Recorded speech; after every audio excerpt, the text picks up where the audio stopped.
நாடாளுமன்றத்தின் லோக்சபாவில் 2 பேர் நுழைந்து மஞ்சள் நிற புகையை வெளியேற்றும் ஸ்ப்ரே அடித்தார்கள். இது எம்பிக்களின் பாதுகாப்பை கேள்விக்குறியாக்கி உள்ளது. இந்த நிலையில்தான் இந்த சம்பவம் குறித்து விசாரிக்க மத்திய உள்துறை அமைச்சகம் குழு ஒன்றை அமைத்துள்ளது. இந்த குழுவின் தலைவர் குழு மேற்கொள்ள உள்ள விசாரணை குறித்த முக்கிய தகவல்கள் வெளியாகி உள்ளது. டெல்லியில் தற்போது நாடாளுமன்ற குளிர்கால கூட்டத்தொடர் நடைபெற்று வருகிறது. இந்த நிலையில்தான் லோக்சபா தொடங்கி நடந்து வந்தது.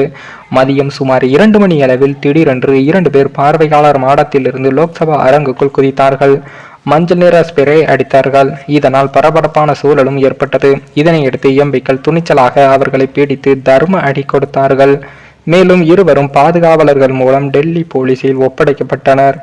அதேபோல நாடாளுமன்றத்துக்கு வெளியேவும் பெண் உட்பட 2 பேர் ஸ்ப்ரே அடித்து பரபரப்பையும் கிளப்பினார்கள். அவர்களும் கைது செய்யப்பட்டனர். லோக்சபாவுக்குள் நுழைந்து ஸ்ப்ரே அடித்தவர்களின் பெயர்கள் சகர் சர்மா மற்றும் டி மனோரஞ்சன் என்பதும், நாடாளுமன்ற வளாகத்தில் ஸ்ப்ரே அடித்தது ஹரியானா மாநிலம் ஹிசார் பகுதியைச் சேர்ந்த நீலம் மற்றும் அமிசல் சிண்டே என்பதும் தெரியவந்தது. இவர்களுக்கு உடந்தையாக இருந்த இன்னொருவரும் கைது செய்யப்பட்டு உள்ள நிலையில் மற்றொருவர் தலைமறைவாக உள்ளார். அவரை தேடி வருகிறார்கள் போலீசார். இந்த சம்பவத்துக்கு காங்கிரஸ், திமுக உட்பட பல்வேறு கட்சி எம்பிக்கள் கண்டனம் தெரிவித்து உள்ளனர். நாடாளுமன்றத்தில் இருக்கும் எம்பிக்களுக்கு உரிய பாதுகாப்பு வழங்குவதில் மத்திய அரசு தவறவிட்டது என்றும், இது பற்றி மத்திய உள்துறை அமைச்சர் அமித்ஷா விளக்கமளிக்க வேண்டும் என்றும் கூறி வருகிறார்கள். இந்த நிலையில் தான் நாடாளுமன்றத்தின் பாதுகாப்பு நடவடிக்கைகள் என்பது அதிகரிக்க மத்திய அரசு ஏற்பாடு செய்துபட்டு உள்ளது. அதன்படி முதற்கட்டமாக நாடாளுமன்ற நடவடிக்கைகளை பொதுமக்கள் பார்வையிட அனுமதி ரத்து செய்யப்பட்டு உள்ளது.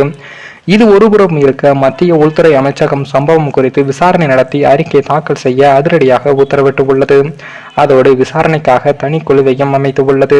மத்திய ரிசர்வ் போலீஸ் படையின் டைரக்டர் ஜெனரல் அனீஸ் தியால் சிங் தலைமையில் குழு வைக்கப்பட்டு உள்ளது. இந்த குழுவில் பிற பாதுகாப்பு அமைப்புகளை சேர்ந்த நிபுணர்களும் உறுப்பினர்களாக உள்ளனர்.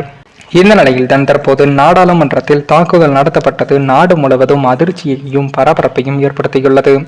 இதனால் தற்போது பிரதமர் மோடி பதவி விலக வேண்டும் என்ற கோரிக்கையும் வைக்கப்பட்டு வருகிறது. அப்படி பிரதமர் மோடி அவர்கள் பிரதமர் பதவியிலிருந்து விலகினால் குடியரசுத் தலைவர் ஆட்சிக்கு அமலுக்கு வரும் என்பதும் குறிப்பிடத்தக்கது. இது தற்போது பாஜகவினர் மத்தியில் அதிர்ச்சியையும் ஏற்படுத்தியுள்ளது.